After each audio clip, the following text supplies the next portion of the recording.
रुको जरा। আসসালামু আলাইকুম ভিউয়ার্স, প্রথমে আপনারা যেরকম দেখলেন ঠিক এরকম কিন্তু আপনারা ফটো এডিট করতে পারবেন, ঠিক সেম রকম।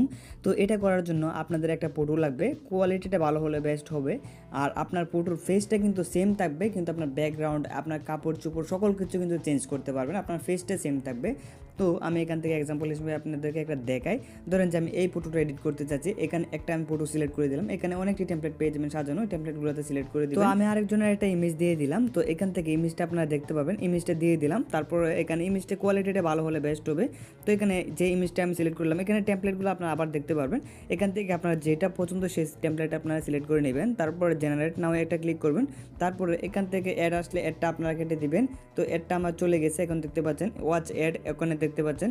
আমি এখান থেকে একটা অ্যাড দেখতে হবে, তো অ্যাডটা দেখা হয়ে গেলে কিন্তু হয়ে যাবে। আর অধিকাংশ সময়ই কিন্তু এখানে অ্যাড দেয় না, জাস্ট একটু লোডিং নেই তাহলে হয়ে যায়। দেখতে পাচ্ছেন আমার ফটোটা কিন্তু তৈরি হয়ে গেছে এবং এটা বোঝাই যাচ্ছে না যে এডিট করা। তো এভাবে কিন্তু আপনার ফেসটা রিপ্লেস করতে পারবেন। তারপরে এখান থেকে ডাউনলোড দেখতে পারবেন, এখানে ডাউনলোডে ক্লিক করলে ডাউনলোড হয়ে যাবে। তারপরে এখান থেকে আমি ডাউনলোড করে আপনাদেরকে দেখাই, এখানে একটা ওয়াটারমার্ক থাকে। তো আমি ডাউনলোড সাকসেসফুল হয়ে গেছে। এখানে ওয়াটারমার্কটা কীভাবে আপনারা রিমুভ করবেন, তো এখানে যেহেতু ওয়াটারমার্কটা আছে, আমার ফটোটা দেখেন, এখান থেকে আমি যদি এখানে গ্রুপে একটা ক্লিক করি, তারপর আমি কিন্তু এখান থেকে গ্রুপ করে নিতে পারবো। তো এখান থেকে আমি গ্রুপ করে নিই, দেখেন আমি প্রোটেক্ট মি যেই পর্যন্ত আছে এখান থেকে আমি গ্রুপ করে নিলাম। দ্যাটস, দেখতে পাচ্ছেন এখান থেকে কিন্তু আমার ফটোটা একদম হয়ে গেছে। এখন আমি ফটোটা বিভিন্ন জায়গায় ব্যবহারও করতে পারবো এবং চাইলে আমি ব্যাকগ্রাউন্ডটাও চেঞ্জ করতে পারবো। তো আশা করি বিষয়টা বুঝতে পারছেন। আর অ্যাপটা ডাউনলোড করার জন্য আপনারা গুগল প্লে স্টোরে চলে যাবেন, তারপর প্রোটেক্ট মি এটা লিখে সার্চ করলে কিন্তু আপনারা অ্যাপটা পেয়ে যাবেন।